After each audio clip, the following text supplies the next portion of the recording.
Assalamualaikum warahmatullahi wabarakatuh. Perkenalkan, nama saya Tri Rahayu dari Prodi PGSD 2 Karyawan STKIP Darussalam Cilacap. Nah, kali ini saya akan menyampaikan materi tentang perspektif global. Sebelum mengetahui lebih dalam tentang perspektif global, alangkah lebih baiknya kita mengetahui dulu tentang pengertian perspektif global. Perspektif global terdiri dari dua suku kata, yaitu perspektif dan global. Perspektif yaitu pandangan, global yaitu luas. Jadi, perspektif global adalah suatu cara pandang atau cara berpikir tentang suatu masalah atau kejadian dari sudut pandang global atau internasional. Contoh-contoh dari masalah perspektif global di antaranya ada kebakaran hutan yang kemarin di Kalimantan itu. Selain Indonesia, ada negara lain yang terkena dampaknya. Jadi itu termasuk masalah global karena bukan hanya Indonesia saja yang terkena dampaknya. Karena seperti Singapura, Malaysia juga terkena dampak seperti polusi udara, pencemaran. Itu termasuk masalah global. Kemudian yang kedua yaitu penindasan etnis Rohingya, yang dimana etnis Rohingya mengalami penindasan di negaranya, kemudian berpindah ke negara lain, dan negara lain itu merasa terganggu dengan keberadaan etnis Rohingya tersebut. Itu juga termasuk menjadi masalah global. Kemudian yang ketiga yaitu perkembangan iptek. Nah, dengan adanya perkembangan iptek, manusia bisa menjadi lebih mudah mengakses informasi, kemudian melihat-lihat situasi kondisi di negara lain tanpa harus berkunjung ke negara tersebut, sudah bisa melalui dengan melihat handphone, televisi, laptop atau teknologi lainnya. Dalam era globalisasi ini tentunya membawa dampak positif dan negatif bagi masyarakat. Yang pertama, dampak positifnya antara lain dengan berkembangnya teknologi, masyarakat menjadi lebih mudah untuk mengakses informasi, ilmu pengetahuan, sehingga mereka bisa lebih mudah untuk mengakses pengetahuan-pengetahuan dengan browsing-browsing, bisa dengan membaca-baca artikel di internet.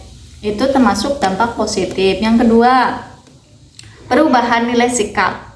Tentunya dengan adanya globalisasi, manusia tentunya berlomba-lomba untuk menjadi yang terbaik. Yang ketiga, meningkatkan kualitas hidup. Tentunya di era globalisasi ini, masyarakat akan berusaha menyamankan hidup mereka mengikuti perkembangan zaman. Misalnya dengan membeli sepeda motor, mobil, itu akan mempermudah kegiatan mereka dalam aktivitas sehari-hari, hingga mereka merasa lebih nyaman hidup di zaman seperti sekarang ini. Nah, selain dampak positif, ada juga dampak negatifnya. Yang pertama, dampak negatif dari globalisasi ini menjadi ancaman terhadap budaya bangsa. Nah, masuknya pengaruh luar negeri ke Indonesia itu akan menjadi ancaman bagi budaya asli Indonesia sendiri kalau masyarakat tidak bisa menyaring pengaruh dari budaya asing tersebut.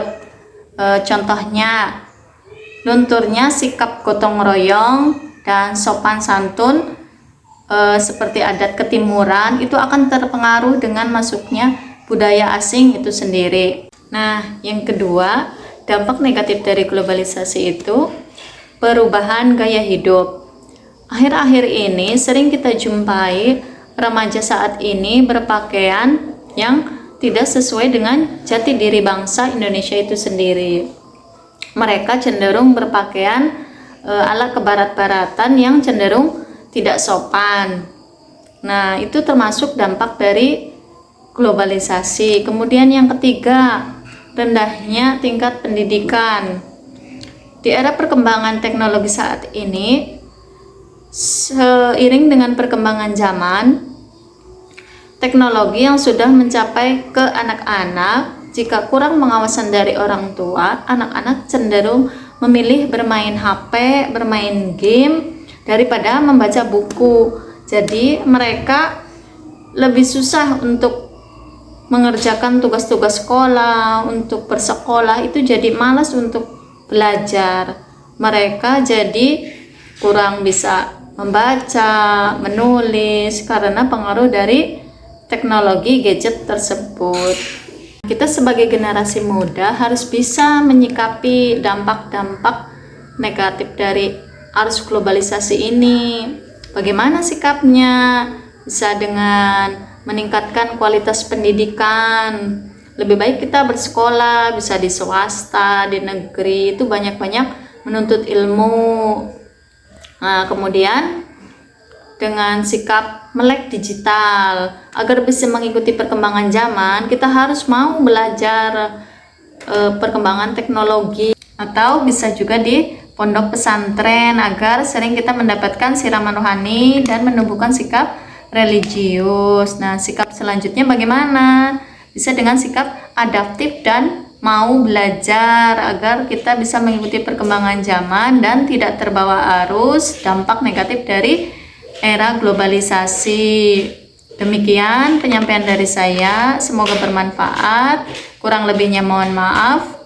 Wassalamualaikum warahmatullahi wabarakatuh.